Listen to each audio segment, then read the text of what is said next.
قال اللہ تبارک و تعالی فی محکم کتاب المجید والفرقان الحمید یا ایھا الذین آمنوا اتقوا اللہ وکونوا مع الصادقین. درود پڑھیں محمد والے. اللہم صل علی محمد. اس لیے مولا کائنات علی ابن ابی طالب فرماتے ہیں کہ امام مبین کی اگر تفسیر تم پوچھنا چاہتے ہو تو کسی اور کے دروازے پہ نہیں جاؤ. آؤ میں مشکل کشا اس علم کا مالک میں علی ابن ابی طالب ہوں جس نے پیغمبر کی زبان چوسی اور ان کی زبان سے علم حاصل کیا. انا مدینۃ العلم وعلی بابھا کا جو مصداق ہے. میں علی ابن ابی طالب تمہیں بتاؤں کہ امام مبین ہے کون. تو مولا علی ابن ابی طالب فرماتے ہیں انہو قال واللہ امام المبین بین الحق من الباطل. کوئی اور کے پیچھے نہیں جانا. اگر امام مبین کی طرف آنا ہے تو خدا کی قسم میں امام مبین ہوں. میں حق کو باطل سے جدا کرنے والا ہوں. اب جہاں پر تم دیکھو علی ابن ابی طالب جا رہے ہیں وہ حق ہے. جہاں سے علی ابن ابی طالب مڑ رہے ہیں وہ باطل ہے. اب فیصلہ تمہارے اوپر ہے. حق کے پیچھے لگ کے صراط مستقیم کی طرف جاؤ یا باطل کے پیچھے جا کے جہنم میں ڈوب جاؤ.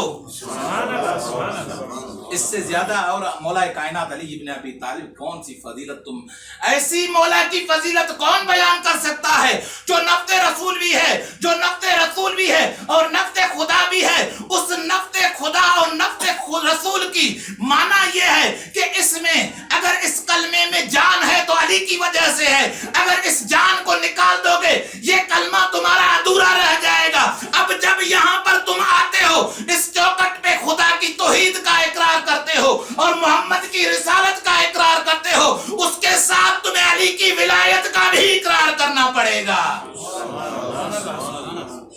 اگر اس کی ولایت کا اقرار نہیں کیا تو تمہاری یہ زحمت اور محنت جو کر رہے ہو یہ کسی کام کی نہیں ہے. اس لیے کیونکہ تمہیں اس زحمت اور اس محنت کا نتیجہ ملنا ہے تو ولایت علی ابن ابی طالب کے اقرار سے ملنا ہے. اگر اس کا اقرار نہیں کرو گے تو تمہیں کسی چیز کا نتیجہ تمہیں مل نہیں سکتا. سبحان اللہ. ابھی آیت کبریٰ کا مصداق بھی کوئی اور نہیں وہ بھی مولا کائنات علی ابن ابی طالب کی ذات گرامی ہے. تو آیت کبریٰ کا مصداق کس طرح سے علی ابن ابی طالب ہے؟ کہتے ہیں سئل اعرابی عن ابن عباس. ایک اعرابی شخص آتا ہے اور مولا علی ابن ابی طالب کی فضیلت کے بارے میں ابن عباس سے سوال کرتا ہے. توجہ ہے نا میری طرف؟ اعرابی شخص آتا ہے ابن عباس سے مولا امیر المومنین کی فضیلت کا سوال کرتا ہے. تو حضرت ابن عباس فرماتے ہیں سئل عن رجل عظیم. تم نے ایک بزرگ شخص کے بارے میں مجھ سے سوال کیا ہے. کیا واقعی تم اس کی فضیلت کو سننا چاہتے ہو؟ تو اس عربی نے ہاتھ باندھ کر عرض کیا کہ تم سے زیادہ علی کی فضیلت اور جانتا ہی کون ہے؟ تو ابن عباس مسکرا کے کہتے ہیں کہ اگر علی کی فضیلت سننے آئے ہو یحب اللہ و رسولہ. یہ علی وہ ہیں جو اللہ کو بھی دوست رکھتے ہیں اور اس اللہ کے رسول کو بھی دوست رکھتے ہیں اور وہ اللہ اور اس کا رسول بھی اس کو دوست رکھتا ہے. صلوات پڑھیں محمد وآل محمد کی ذات پر.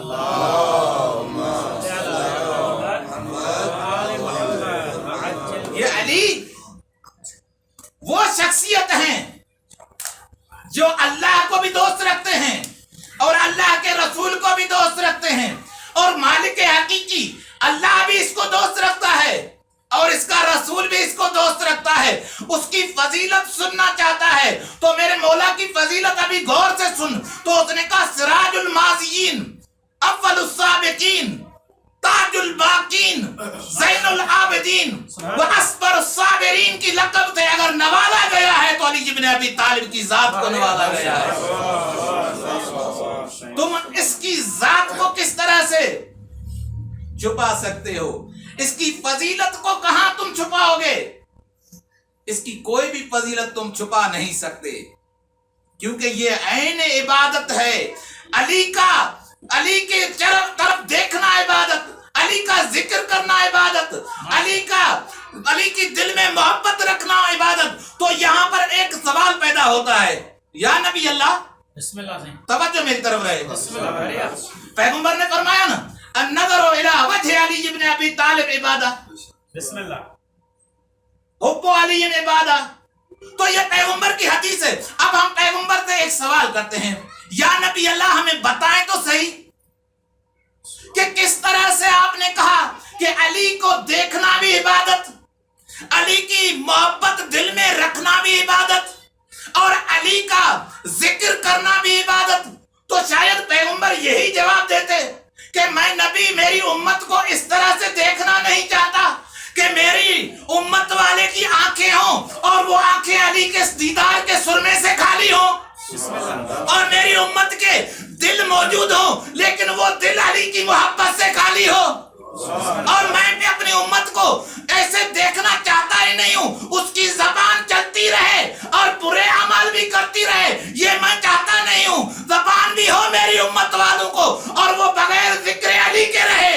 سبحان اللہ۔ تو میں نبی یہ چاہتا ہوں کہ میری امت کی آنکھ بھی عبادت میں ہو، میری امت کی دل بھی عبادت میں ہو، اور میری امت کی زبان بھی عبادت میں ہو، تاکہ یہ پوری زندگی ان کی عبادت میں گزر جائے۔